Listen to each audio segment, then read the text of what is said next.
बच्चे ज़िद्दी नहीं होते, नासमझ होते हैं और इस नासमझी में कई बार इतनी ज़िद कर जाते हैं किसी वस्तु को प्राप्त करने की कि उनके लिए समस्या खड़ी हो जाती है। नमस्कार, मैं हूँ अर्चना त्यागी। एक बार फिर से आपके साथ हिंदी लेखक परिवार के यूट्यूब चैनल पर, और आज प्रस्तुत कर रही हूँ दिल्ली निवासी लेखिका कुसुमलता सिंह जी की एक बहुत ही रोचक कहानी, लाल फीते वाली घड़ी।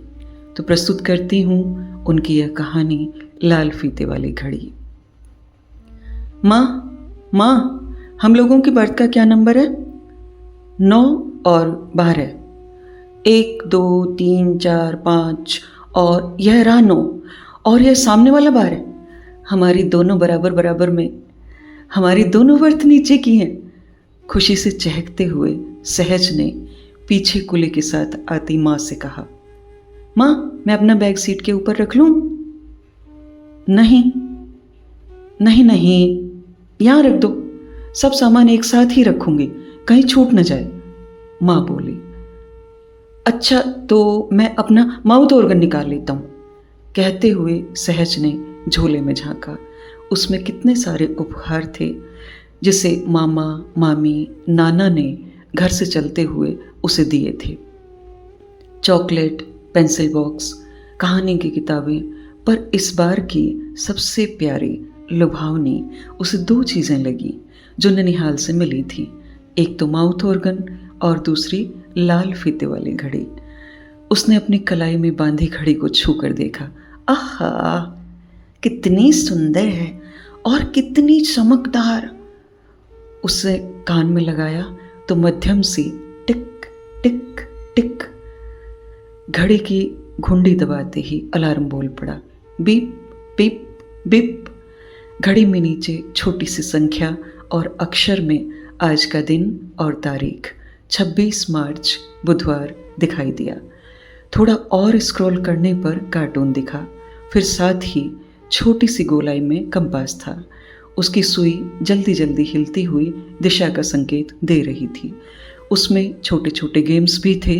सहज ने टी शर्ट की बाह को ऊपर किया तो घड़ी बाहर की रोशनी में और भी चमकने लगी। फिर टच किया तो उसमें कार्टून दिखाई देने लगा। बहुत देर तक वह घड़ी को देखता रहा और सोचने लगा कि कल क्लासरूम में जब जाकर अपने दोस्तों को दिखाएगा तो बहुत मज़ा आएगा। यह तो सोनम की घड़ी से भी अच्छी है जिसे उसके चाचा विदेश से लाए थे। उसे पहनकर वह सबको क्लास में दिखाती फिरती है। ट्रेन चल क्यों नहीं रही है माँ? अभी थोड़ा समय है, लगता है सुपरफास्ट ट्रेन तेजस आने वाली है, इसलिए यह रुक गई है। सामने की बर्थ पर बैठे सरदार जी बोले, हम लखनऊ कितने बजे पहुंचेंगे? लगता है ट्रेन लेट होगी, कहते हुए सहज ने अपनी घड़ी की ओर देखा और गेट की ओर जाने लगा। सहज, बैठो, कहाँ जा रहे हो? माँ भी सहज के पीछे चल दी। सहज गेट पकड़कर बाहर प्लेटफॉर्म की ओर देखने लगा। बार बार अपनी घड़ी वाले हाथ को अंदर बाहर घुमा रहा था। फिर वह अपनी सीट पर आकर बैठ गया। ट्रेन के इस 3 टियर के डिब्बे में अभी भी यात्रियों का आना जाना हो रहा था। सहज ने चारों ओर देखा। कुली किसी का बड़ा सा चमड़े का सूटकेस और बैग अंदर ला रहा था। बगल के दोनों बर्थ पर उन लोगों ने अपना बिस्तर भी खोलकर बिछा लिया था। सामने वाले अंकल एक हाथ से अपनी घनी घनी मूंछें मरोड़ रहे थे और दूसरे हाथ में कोई मैगजीन पकड़े थे। बूढ़ी दादी अपने चश्मे को खूब तरतीब से पोंछ रही थीं। प्लेटफॉर्म पर भीड़ कम होती जा रही थी। लोग अपने अपने डिब्बों में बैठ चुके थे। छोड़ने वाले घर की ओर लौट रहे थे। माँ, मुझे चाबी दो, मैं सूटकेस से अपनी दूरबीन निकालूंगा, सहज ने कहा। नहीं, उसे मैंने बहुत नीचे रखा है, घर चलकर निकालना। निकालने दो ना, मुझे बाहर की ओर देखना है। क्या देखोगे? बस अब ट्रेन चलने वाली है, माँ फिर बोली। चिंतित होते हुए उसके मन ने अपने आप से ही कहा, इतना शरारती है, पुलिस वाला बनूंगा, कहता रहता है, आखिर कैसा पुलिस वाला बनेगा? दूसरे ही पल सहज को माउथ ऑर्गन पर किसी गाने की धुन बजाते देख मुस्कराते हुए उसे सुनने लगी। तभी बगल से तेज आवाज करती हुई दूसरी गाड़ी गुजरने लगी। धड़ धड़ धड़ धड़। वह माउथ ऑर्गन नीचे रखकर फिर खिड़की से बाहर की ओर जाती हुई तेज गाड़ी के डिब्बे गिन रहा था। तभी उसे न जाने क्या सूझी, वह गेट के पास जाकर फिर खड़ा हो गया और गेट खोलकर बाहर की ओर प्लेटफॉर्म पर देखने लगा। जब तक माँ उसके पीछे आती कि तभी उसकी कलाई को खरोंचते हुए कोई उसकी लाल फीते वाली घड़ी नोच ले गया। ओह मेरी घड़ी, मेरी घड़ी, कोई ले गया मेरी घड़ी, कोई चोर ले गया, वह चिल्लाया। कहाँ? अरे कैसे? लोग चौकन्ने हुए कहने लगे। ट्रेन चलने वाली है तो वहां गेट पर खड़े होने की क्या जरूरत थी? लोगों ने एक साथ कहना शुरू किया, पुलिस, पुलिस, पुलिस को बुलाओ। इतना इंतजाम होने के बाद भी चोर प्लेटफॉर्म पर आ जा रहे हैं, आवाजें आने लगी। अरे अब क्या मिलेगी घड़ी? कुछ लोग बाहर झांकने लगे। 2-3 लोग डिब्बे से नीचे उतर गए। देखो कहीं आसपास तो नहीं है। अरे वह देखो, वह देखो, हाँ हाँ वही वही वही वही तो भागा नहीं जा रहा है, पकड़ो पकड़ो, चोर बच्चे की घड़ी लेकर भाग रहा है। फिर कई आवाजें एक साथ उभरी। सहज अपनी कलाई को दूसरे हाथ से दबाए बैठा था। खरोंचने से कलाई पर थोड़ा खून भी निकल आया था। बहुत तेज जलन और दर्द से वह करहा उठा। माँ उसे खींचकर बर्थ पर ले आई और थर्मस से पानी निकालकर उसकी कलाई धोई और वहाँ एक रुमाल बांध दिया। पर्स से एक दवा भी निकाल कर दी और बोली, इसे खा लो, दर्द कम हो जाएगा। ओह बहुत दर्द है माँ। अपनी बंधी कलाई पर रुमाल देखकर उसे घड़ी याद आ गई और वह रुआंसा हो गया। हाय मेरी घड़ी। बाहर अभी भी शोरगुल मचा हुआ था। माँ बोली, कहना मानते नहीं हो, यह तो होना ही था, रोना बंद करो, चलो घर पहुंचकर दूसरी खरीद लेना। माँ ने सांत्वना दी पर वह रोते हुए बोला, सॉरी माँ, मामा जी कितना ढूंढ कर लाए थे, ऐसी घड़ी तो अमेज़न पर भी नहीं है।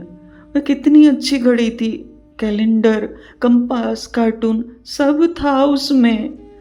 लखनऊ में वैसी घड़ी नहीं मिलेगी। सहज जोर जोर से रो रहा था। अरे मिलेगी, बस अब तुम चुप रहो, रोना बंद करो। सहसा प्लेटफॉर्म पर शोर उठा, पकड़ा गया, पकड़ा गया, चोर पकड़ा गया। 2 पुलिस वाले एक लड़के को घसीटते चिल्लाते लिए चले आ रहे थे। सहज ने खिड़की से देखा, अरे यह तो लड़का है।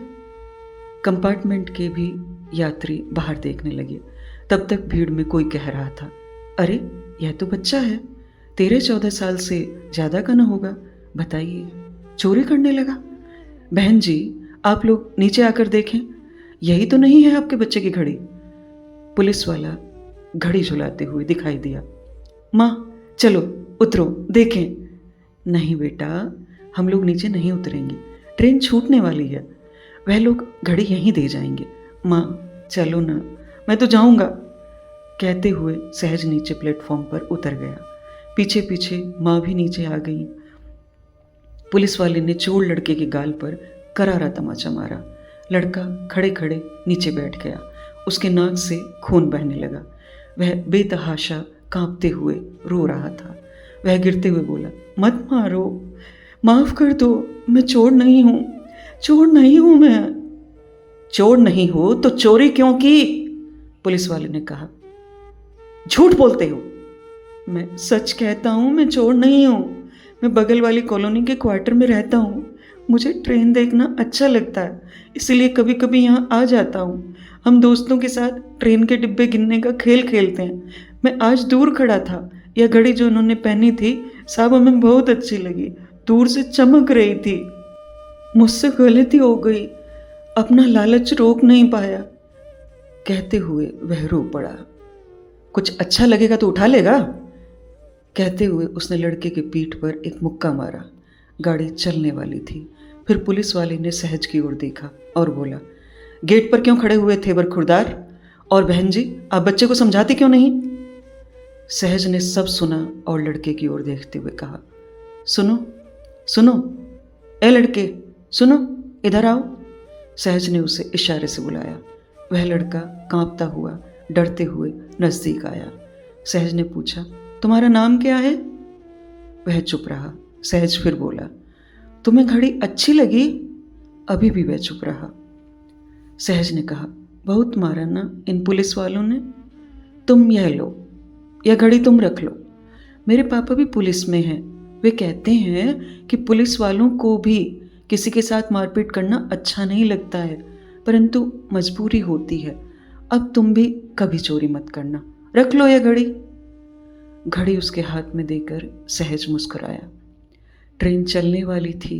माँ बेटे दोनों ट्रेन में शीघ्रता से चढ़ गए। सहज को सीट पर बैठाकर दुलारते हुए माँ बोली, मुझे मालूम है मेरा बेटा भी अपने पिता के जैसे एक नेक पुलिस वाला बनेगा। ट्रेन अपनी रफ्तार से चलने लगी थी। यह थी कुसुमलता सिंह जी की लिखी हुई कहानी लाल फीते वाली घड़ी। मैं आशा करती हूँ मेरी आवाज़ में यह कहानी आपको अवश्य पसंद आई होगी। कहानी को लाइक करें, कमेंट करें और अन्य साहित्य प्रेमियों के साथ साझा भी अवश्य करें। मैं अर्चना त्यागी अब आपसे विदा लेती हूँ। फिर मिलते हैं एक और कहानी के साथ बेहतरीन कहानियों के सफ़र में। धन्यवाद। अगर आपको रचना पसंद आती है तो लाइक और कमेंट्स ज़रूर करें और शेयर कीजिए।